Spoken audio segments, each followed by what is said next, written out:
अस्सलामुअलैकुम everyone. Okay guys, हम squint कर रहे थे। स्क्विंट में हम अगला टॉपिक स्टार्ट करेंगे which is binocular single vision. अभी हमने प्रॉपर्ली स्क्विंट या स्ट्रैबिस्मस स्टार्ट नहीं किया, लेकिन ये कॉन्सेप्ट बाइनोकुलर सिंगल विजन और एम्ब्लियोपिया का बहुत ज़्यादा इंपॉर्टेंट है इन दैट सेंस कि आपको पता होगा ये टर्म्स क्या है, डेवलप कैसे होती है, एंड ऑफकोर्स ये बात आपके वाइवा एमसीक्यूज में भी आता है। तो आपको पता है कि दो आंखें हैं हमारे पास और दोनों आंखों की विजुअल फील्ड एक दूसरे से थोड़ी सी डिफर करती है, ठीक है, क्योंकि हम पेरीमेट्री करते हैं तो हमें पता चलता है कि सॉरी वन बहुत बुरी सी गई है।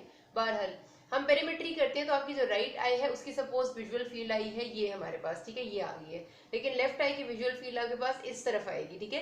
तो आपको थोड़ी सी विजुअल फील्ड राइट में ज्यादा नजर आती है, थोड़ी सी लेफ्ट में ज्यादा नजर आती है, लेकिन हमें कभी भी ऐसा नहीं हुआ कि हमें दो इमेजेस नजर आ रही हूँ। हमें हमेशा देखने में एक ही तस्वीर दिखती है और एक ब्रॉड अच्छी बड़ी सी फील्ड ऑफ विजन दिखती है। तो वो जो फिनोमेना, ये प्रोसेस है जिसमें आपकी दोनों आंखों से मैसेज या फिर इंफॉर्मेशन जाती है और ब्रेन उसको as a single image perceive करता है और उसमें कोई प्रॉब्लम, कोई कंफ्यूजन, कोई ऊपर नीचे दो दो नजर आने वाली चीज नहीं होती। उस प्रोसेस को हम कहते हैं having a binocular single vision, और ये बहुत जरूरी और इंपॉर्टेंट प्रोसेस है। बाइनोकुलर का मतलब है दोनों आंखों से देखना और फिर भी you are having a single vision which is more good. अच्छा, अब ये रिफ्लेक्स, ये बेसिकली ना बाइनोकुलर सिंगल विजन यानी दोनों आंखों से देख के भी एक इमेज परसीव करना और प्रॉपर इमेज होना, ये आपका पैदाइशी रिफ्लेक्स नहीं है, ये आपका डेवलप होने वाला रिफ्लेक्स है। ये आपका एमसीक्यू आता होता है क्योंकि बहुत सारे बच्चों को और मुझे भी पढ़ने से पहले यही लगता था कि शायद जाहिर सी बात है बच्चा पैदा हुआ होगा तो उसको पहले से ही सही से ही नजर आता होगा, लेकिन ऐसा नहीं होता। जब बच्चा पैदा होता है तो उसको दोनों आंखों से जो इसकी इमेज परसेप्शन है वो सिंगल नहीं होती, और ये कंडीशन रिफ्लेक्स है जो ऑलमोस्ट 6 मंथ्स में कंप्लीट होता है बच्चे का। लेकिन उसकी कंप्लीशन के लिए कुछ फैक्टर्स बहुत जरूरी है। सबसे पहली चीज तो ये कि बच्चे की जो विजुअल एक्विटी है वो नॉर्मल हो। अगर उसको दोनों आंखों में इसे या दोनों आंखों में से किसी एक से कम नजर आएगा तो डेफिनेटली आपकी बाइनोकुलर सिंगल विजन सही से डेवलप नहीं हो पाएगी। वो क्यों नहीं हो पाएगी? अगर आप सोचें आपकी एक बच्चे की एक आंख कमजोर की नजर कमजोर है और दूसरे की ठीक है because of any developmental defect, कुछ प्रॉब्लम है, कोई कॉर्निया का कोई भी प्रॉब्लम है, एक में मायोपिया एक में नहीं है, तो जाहिर सी बात है कि जो यहाँ पर इमेज बनेगी वो रेटिना के एक डिफरेंट पॉइंट पे बनेगी, यहाँ पर रेटिना के एक डिफरेंट पॉइंट पे बनेगी, और दोनों जब ब्रेन परसीव करेगा तो वो उसको ज्वाइन नहीं कर पाता, जिसकी वजह से बच्चे की इमेज सही डेवलप नहीं होती, ठीक है। अच्छा, अगर दोनों आंखों की एक जितनी भी कमजोर है तब भी उसकी जो बाइनोकुलर सिंगल विजन है वो सही से डेवलप नहीं होगी क्योंकि उसको सही नजर ही नहीं आता होगा। अच्छा, उसके बाद दूसरी चीज ये है कि उसकी जो आंखें हैं वो एक दूसरे के साथ कॉरेस्पॉन्ड जरूर करे। कॉरेस्पॉन्ड करने का मतलब है हम राइट पे देखते हैं, जब भी एक नॉर्मल बंदा राइट पे देखता है तो दोनों आंखें ये दोनों आई बॉल आपके बराबर राइट पे मुड़ते हैं। ऐसा नहीं है कि एक ज्यादा मुड़ जाए एक कम मुड़ जाए। इसी तरह जब लेफ्ट पे देखते हैं तो दोनों बराबर लेफ्ट पे मुड़ते हैं, ऐसा ही है ना। तो हमने इसको क्या कहा था, दोनों आंखें जब एक साथ मूव करती हैं हमने कहा था वर्जन्स होती हैं मूवमेंट। तो वर्जन्स ठीक होना बहुत जरूरी है। अगर किसी बच्चे को पैदाइशी स्क्विंट है, उसकी एक आंख ज्यादा टर्न करती है दूसरी कम टर्न करती है, उससे क्या होता है, आपके पास ये रेटिना है ना, सपोज ये रेटिना है राइट आई का और ये रेटिना है लेफ्ट आई का। एक बात याद रखना मेरी कि रेटिना में हमारे पास दो लफ्ज हम इस्तेमाल करते हैं, corresponding points and non corresponding points. जब भी एक नॉर्मल बंदा जिसकी दोनों आई बॉल्स एक दूसरे के साथ बिल्कुल ठीक अलाइंड है, मतलब उसमें कोई स्क्विंट नहीं है, उसमें क्या होता है कि हमेशा जब वो देखता है ना तो रेटिना पे एक ही पॉइंट पे जाकर हमेशा इमेज बनती है। सपोज अगर मेरे पास फोविया वाला पॉइंट है और राइट साइड की जो इमेज बन रही है वो एक दफे मैं देख रही हूँ कहीं पे और मेरी इमेज राइट साइड की आंख में फोविया पे बन रही है, तो लेफ्ट में भी फोविया पे ही बनेगी। इसका मतलब है कि दोनों आंखों में कॉरेस्पॉन्डिंग पॉइंट पे इमेज बन रही है। अगर सपोज मैं अपनी राइट साइड पे देख रही हूँ और लेफ्ट साइड और मेरी जो इमेज बन रही है वो फोविया के थोड़ा सा यहाँ पर बन रही है इस आंख में, तो यहाँ इस आंख पे भी फोविया के थोड़ा सा इतना सा यहाँ पर बनेगी। मतलब कि हमेशा एक नॉर्मल विजन के लिए, एक नॉर्मल बाइनोकुलर विजन के लिए इमेज दोनों आंखों के रेटिना के कॉरेस्पॉन्डिंग पॉइंट्स पे बननी चाहिए।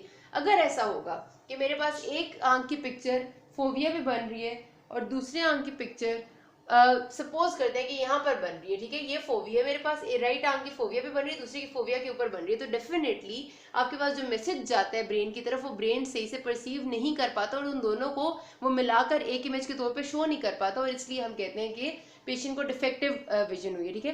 तो ये दो जो है आपस में non corresponding points of retina है। तो अगर किसी बच्चे को डेवलपमेंटली स्क्विंट होगा और पहले से उसकी दोनों विजुअल फील्ड में, दोनों रेटिनाज में, दोनों आंखों की इमेज बन रही है वो नॉन कॉरेस्पॉन्डिंग पॉइंट्स पे जाके बन रही होगी, तो डेफिनेटली उसकी बाइनोकुलर सिंगल विजन डेवलप ही नहीं हो पाएगी, ठीक है। और तीसरी क्या चीज़ है, कंडीशन पहली है उसकी विजुअल एक्टिविटी नॉर्मल होनी चाहिए, दूसरा उसकी दोनों आंखों की ऑल डायरेक्शंस ऑफ गेज में जो मूवमेंट है वो बराबर होनी चाहिए, ठीक है, जो कि आपकी मतलब स्क्विंट में नहीं होती। और तीसरी ये चीज़ है कि ब्रेन भी तो उसका ठीक होना चाहिए, मतलब ये तो नहीं है ना कि अगर सपोज उसके ब्रेन की डिफेक्टिव डेवलपमेंट है और उसका ब्रेन का विजुअल एरिया इस तरह का बना ही नहीं है सही से कि वो दोनों इमेजेस को फ्यूज कर सके, क्योंकि ब्रेन के विजुअल एरिया में फ्यूज होनी है ना, तो जब तक वो फ्यूज नहीं करेगा तब तक कुछ नहीं हो सकता, तो ब्रेन का डेवलपमेंट भी बहुत जरूरी है। तो 3 फैक्टर्स जो बाइनोकुलर सिंगल विजन को डिटरमिन करते हैं। हमें क्या जरूरत है कि हम इसको ज्यादा इंपॉर्टेंस दें। हम दोनों आंखों से अगर अलग अलग देखते और अलग अलग 2 तरह की इमेजेस बनती तो उससे ज्यादा इंपॉर्टेंट ये क्यों है बाइनोकुलर सिंगल विजन। सबसे पहली बात तो ये कि इसकी वजह से आपका जो फील्ड ऑफ विजन है ये बहुत ब्रॉड हो जाता है, आपको एक बड़ा फील्ड ऑफ विजन नजर आता है, ठीक है। दूसरा, आप इमेजेस परसीव कर सकते हैं, उनकी हाइट में भी ठीक होती हैं, वो विड्थ में भी बिल्कुल ठीक होती हैं, और डेप्थ में भी, यानी 3 डायमेंशनल इमेज आपको आराम से अच्छी सी नजर आती है, जो आपको नॉर्मली नजर आती है, जाहिर सी बात है। अच्छा, उसके बाद आपको जाहिर सी बात है, आपको पता है कि दोनों आंखों में हमारे पास एक ब्लाइंड स्पॉट होता है। ब्लाइंड स्पॉट वो वाला एरिया जहाँ पर ऑप्टिक नर्व है, ठीक है। ऑप्टिक नर्व दोनों आंखों के रेटिना में है, और जिस जगह पर वो है, जब आप पेरीमेट्री को प्लॉट करते हैं, मतलब पेरीमेट्री से आप फील्ड ऑफ विजन को प्लॉट करते हैं, तो आपने देखा होगा कि उसको प्लॉट करने के बीच में एक ऐसी जगह आती है, छोटा सा एक पॉइंट होता है जहां पर पेशेंट को नजर नहीं आता, और वो उसका ब्लाइंड स्पॉट है, वो ऑप्टिक नर्व वाला पॉइंट होता है। तो जब हम बाइनोकुलर फील्ड ऑफ विजन से, यानी दोनों आंखों से एक साथ देख रहे होते हैं ना, तो आपको कभी भी ऐसा नहीं लगा होगा कि आपकी पूरी फील्ड ऑफ विजन में कोई भी स्पॉट है जो आपको नहीं नजर आ रहा। वो क्यों नहीं नजर आ रहा? क्योंकि दोनों आंखों के मिलके एक दूसरे का ब्लाइंड स्पॉट ओवरलैप कर देती है, और ओवरलैप की वजह से हमें पता ही नहीं चलता ब्लाइंड स्पॉट क्या। तो ये भी हमें बड़ा फायदा होता है इस बाइनोकुलर विजन का। अच्छा, इसके ग्रेड्स क्या हैं? इसको बनने के हमारे पास 3 ग्रेड्स होते हैं। सबसे पहली तो ये चीज होती है कि स्टेप 1 या ग्रेड 1 हम कहते हैं सिमल्टेनियस परसेप्शन, कि दोनों इमेजेस एक साथ ब्रेन में परसीव होनी चाहिए, जिसके लिए हमारे पास जो जरूरी चीज है वो ये है कि आपके ऑप्टिक नर्व सही से फंक्शनल होगी दोनों आंखों की, आपका विजुअल पाथवे ठीक होगा, तो ही दोनों इमेजेस आपके साथ ब्रेन में एक साथ ठीक से परसीव हो पाएंगी। अगर आपके पास राइट आंख की ऑप्टिक नर्व में सपोज बिल्कुल ठीक है, लेकिन लेफ्ट आंख की ऑप्टिक नर्व में कोई प्रॉब्लम है, क्योंकि कोई सपोज बच्चों में जो मोस्ट कॉमनली हो सकता है कोई ट्यूमर है, रेटिनोब्लास्टोमा टाइप कोई चीज़ है, कुछ और है, तो जाहिर सी बात है कि ये वाली जो ऑप्टिक नर्व है वो सही से मैसेज ही नहीं लेके जाएगी। तो जब तक आपका मैसेज ही नहीं जाएगा तो सिमल्टेनियस परसेप्शन नहीं हो पाएगी, ठीक है। तो पहला जो स्टेप होता है, ग्रेड 1 होता है बाइनोकुलर सिंगल विजन का, वो होता है सिमल्टेनियस परसेप्शन, कि एक साथ दोनों इमेजेस ब्रेन में पहुंचे। फिर ब्रेन अगला क्या काम करता है? सबसे पहला ब्रेन काम करता है फ्यूजन, ठीक है, जो ग्रेड 2 होता है। फ्यूजन का मतलब है कि वो जो इमेज उसको मिली है उन दोनों को आपस में फ्यूज करता है। जब वो उनको आपस में जोड़ता है ना, तो हाइट और विड्थ उनकी दोनों की बराबर हो जाती है, और हम हाइट और विड्थ बिल्कुल ठीक देख सकते हैं पूरे अपने फील्ड ऑफ विजन में। और ग्रेड 3 को हम कहते हैं स्टीरियोप्सिस, बहुत इंपॉर्टेंट टर्म है, देखने में बहुत सिंपल है, आपने फिजियोलॉजी में भी पढ़ी थी, यहाँ फिर रिपीट हो रही है, एक टर्म होती है स्टीरियोप्सिस। स्टीरियोप्सिस का मतलब होता है phenomena of perceiving a 3 dimensional perfect image, having height, width and depth, ठीक है। अब डेप्थ बहुत इंपॉर्टेंट है। डेप्थ ऑफ परसेप्शन जो होता है ना, कि आपको जो चीज नजर आ रही है वो कितनी दूर है और कितनी करीब है, ये फिनोमेना आपकी आंख का डेवलप होना बहुत जरूरी और बहुत इंपॉर्टेंट होता है। डिफरेंट सी थ्योरीज इसके लिए होती हैं, कि कुछ लोग ये कहते हैं कि क्योंकि जाहिर सी बात है हम देख रहे होते हैं जब, तो हमें जो करीब की चीजें हैं उनका साइज बड़ा नजर आता है और दूर की चीजों का साइज छोटा नजर आता है, तो इस चीज से ब्रेन जो है वो डेप्थ का अंदाजा लगाते हैं कि चीज कितनी करीब या दूर है। लेकिन इसके लिए जो भी सारे प्रोसेसेस हैं जो इसको बनाते हैं 3 डायमेंशनल इमेज को, वो आपकी जब तक कंप्लीट नहीं होती तब तक आपकी पूरी बाइनोकुलर सिंगल विजन के ग्रेड्स पूरे नहीं होते, ठीक है। हमें उनकी डिटेल में जाने की जरूरत नहीं, बिकॉज हम फिजियोलॉजी की क्लास नहीं ले रहे, लेकिन बात यह है, सिर्फ पता होना चाहिए कि आपका ग्रेड 1 में सबसे पहले ब्रेन में दोनों चीजें एक साथ परसीव होंगी, ग्रेड 2 में वो दोनों फ्यूज हो जाएंगी, तो हाइट और विड्थ उनकी विड्थ कंबाइन हो जाएगी, और ग्रेड 3 में आपका 3 डायमेंशनल इमेज की प्रोडक्शन यानी कि स्टीरियोप्सिस का फिनोमेना आता है, और आपको एक पूरी फील्ड ऑफ विजन उसकी पता चल जाता है, दूर नजदीक के हिसाब से भी, हाइट और विड्थ के हिसाब से भी कैसे बराबर है, ठीक है। अच्छा, अब क्या प्रॉब्लम्स बीच में आती हैं इसमें, जो एनोमलीज आ रही है वो बहुत इंपॉर्टेंट टर्म्स हैं। इन टर्म्स का मतलब पता होना चाहिए। कंफ्यूजन, जनरली हम कहते हैं हम कंफ्यूज हो गए जब हमें 2 चीजें समझ नहीं आ रही होती। आए में थोड़ी सी बात याद रखनी है कि कंफ्यूजन एग्जैक्टली किसको कहते हैं। बेसिकली आपके पास अगर ऐसा हो कि 2 डिफरेंट इमेजेस जा रही हैं, ठीक है, याद रखना है, 2 कंफ्यूजन और डिप्लोपिया में बहुत थोड़ा सा डिफरेंस है, ठीक है। कंफ्यूजन तब हम कहते हैं कि अगर एक आंख आपकी देख रही है सपोज स्ट्रेट, और दूसरी आंख स्क्विंट की वजह से देख रही है लेफ्ट साइड की तरफ, ठीक है, अब मेरे पास ये आंख है, ये स्ट्रेट देख रही है, बिल्कुल सीधी है, ठीक है, और मेरे पास लेफ्ट आंख जो है उसमें स्क्विंट है और वो देख रही है लेफ्ट साइड पे। तो ये स्ट्रेट वाली आंख सामने की तरफ सपोज देखती है एक ट्री को, दरख्त को, और जो लेफ्ट की तरफ देख रही है उसको नजर आ रहा है एक हाउस, ठीक है, क्योंकि लेफ्ट पे हाउस है।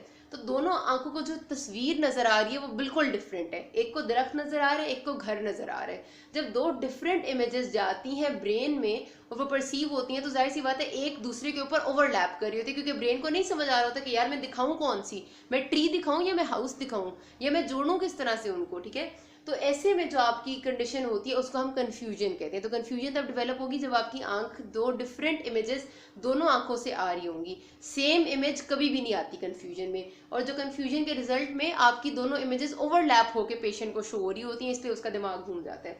जबकि डिप्लोपिया में ये होता है कि डिप्लोपिया में आपकी एक ही इमेज है लेकिन non corresponding points of retina उसको देख रहे हैं। सपोज मेरे पास राइट आंख जो है वो भी स्ट्रेट ही देख रही है और लेफ्ट आंख जो है वो भी देख स्ट्रेट ही रही है, ठीक है, लेकिन ये जो लेफ्ट आंख है उसमें थोड़ा सा ऐसा डिफेक्ट है कि आप ये समझ लें कि जो राइट आंख जब फील्ड ऑफ विजन जब उससे मतलब उसने देखा स्ट्रेट, तो मेरे पास फोबिया पे जाके इमेज बनी राइट आंख से, लेकिन लेफ्ट आंख में इतनी हल्की सी डेविएशन है कि इससे भी इमेज वही चीज की बन रही है, लेकिन फोबिया पे नहीं बन रही, बल्कि फोबिया तो थोड़ा सा राइट पे बन रही है।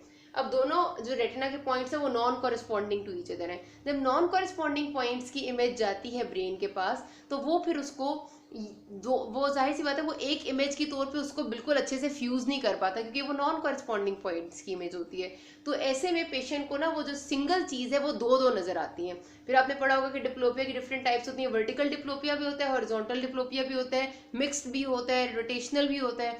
अब वो इस बात पे डिपेंड करता है कि जो नॉन कॉरेस्पॉन्डिंग पॉइंट्स है वो कहाँ लाई कर रहे हैं, ऊपर नीचे है उसके मतलब नॉर्मल जो है उससे लेफ्ट साइड यानी हॉरिजॉन्टल ऊपर नीचे है, या फिर ऊपर नीचे की तरफ हुआ है, या वो कहीं और फील्ड ऑफ विजन में, उस पर डिपेंड करता है कि आपका डिप्लोपिया किस तरह का आएगा। लेकिन आपको हमेशा जो सिंगल इमेज नजर आएगी, सपोज मैं दरख्त देख रही हूँ, ट्री देख रही हूँ, तो मुझे दो दो नजर आएंगे, मतलब दो दो से मुराद है मुझे हिलते हुए नजर आएंगे, क्योंकि मेरे नॉन करस्पॉन्डिंग पॉइंट से इमेज जा रही है, और ये भी स्क्विंट में हो जाता है आपका, ठीक है। तो कन्फ्यूजन में दो डिफरेंट इमेजेस जाती हैं और डिप्लोपिया में एक ही इमेज लेकिन नॉन करस्पॉन्डिंग पॉइंट्स को जाती है।